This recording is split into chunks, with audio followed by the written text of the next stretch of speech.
Welcome back your money में आज हमारा फोकस है आपकी कंप्लीट फाइनेंशियल प्लानिंग पर और हमारे साथ हैं सुमित वैद। लेते हैं अगला सवाल। हैदराबाद से अमित हमारे साथ हैं। अमित, क्या जानना चाहते हैं आप? Hi, good evening to both of you. Good evening. Good evening. Okay, मेरा क्वेश्चन ये था कि अब मेरा अगर आपने मेल पढ़ा होगा जी, तो बेसिक फाइनेंशियल प्लानिंग तो मैंने ऑलरेडी कर रखी है।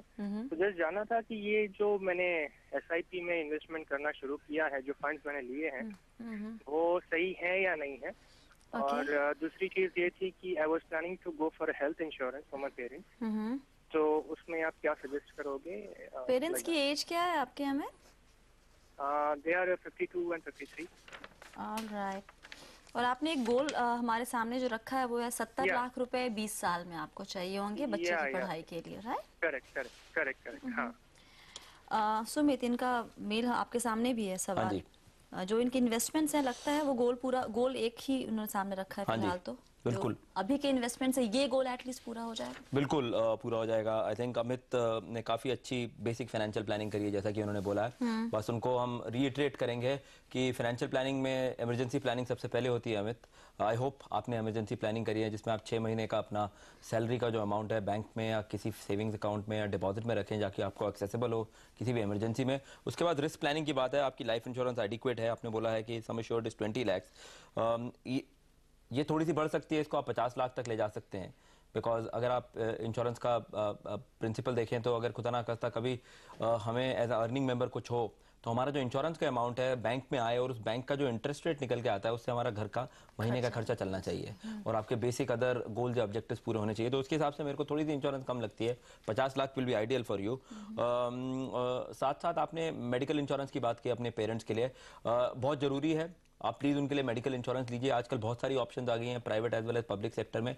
मेडिकल इंश्योरेंस में सिर्फ एक मेरा आपको एडवाइस रहेगा, ऐसी इंश्योरेंस कंपनी ढूंढिए जिसमें थर्ड पार्टी एडमिनिस्ट्रेटर ना हो, जो अपनी सर्विसिंग है वो इन हाउस करती हो। ऐसी कुछ एक कंपनियां हैं, बजाज एलियांज उनमें से एक है, जो जिसका थर्ड पार्टी एडमिनिस्ट्रेशन नहीं है, वो अपनी सर्विसिंग खुद करते हैं। उसमें सर्विसिंग का कंट्रोल रहता है, प्राइसिंग थोड़ी सी ऊपर जरूर रहती है, बट आपको ये पता होता है कि क्या आपको फीचर या सहूलियत मिलेगी क्या नहीं मिलेगा, which is very very important in health insurance, क्योंकि इसमें काफ़ी कंफ्यूजन इंडस्ट्री में राइट नाउ। सो हेल्थ इंश्योरेंस आप देख सकते हैं। साथ साथ अपने पेरेंट के लेते वक्त अपनी भी आप हेल्थ इंश्योरेंस देखिए।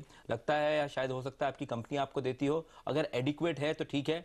यूजुअली कंपनी की मेडिकल इंश्योरेंस एडिक्वेट नहीं होती, तो अपने और अपनी फैमिली के नाम पे भी एडिक्वेट इंश्योरेंस लीजिए। हमने जब आपका एनालिसिस किया आपकी इनकम का, तो उसमें आपने बताया कि आपकी 8 लाख पर एनम की इनकम है। पोस्ट टैक्स हमने एज्यूम किया कि 20% टैक्स देंगे आप, तो आपकी इनकम 7 लाख के आसपास आती है। 60,000 रुपये से 65,000 रुपये के आसपास पर मंथ की आपकी इनकम है। उसके अंदर से एक्सपेंस भी होंगे आपके, मगर आपका जो रेगुलर अमाउंट आपको चाहिए इन्वेस्ट करने के लिए to achieve your goal, which is आपने जैसे अपना गोल में लिखा है कि किधर गया, 70 लाख चाहिए 20 साल में। जो इस गोल के लिए आपको 8,600 रुपये महीने का 80% इक्विटी ओरिएंटेड स्कीम में लगाना है, 20% फिक्स्ड इनकम में और 10% एवरी ईयर आप इसको इंक्रीज करना है, तो आप अपना गोल जो है 70 लाख का ओवर 20 ईयर्स अचीव कर सकते हैं आराम से। सुमित, जो पोर्टफोलियो में फंड्स है वो सफिशिएंट है? अच्छे फंड है तीनों, कोई उनको चेंज करने की जरूरत नहीं है, ऐड करने की जरूरत नहीं है। आइडियल पोर्टफोलियो में 3 से 5 फंड होने चाहिए, इससे कम नहीं, इससे ज्यादा नहीं। 3 is very good, easy to handle, but आपके पास अभी सरप्लस और है जिसको कि आप और बेटर फाइनेंशियल प्लान कर सकते हैं। ऑलराइट, शुक्रिया सुमित आज सभी सवालों के जवाब देने के लिए। और फिलहाल योर मनी में इतना ही। आप बने रहिए CNBC आवाज के साथ। नमस्कार।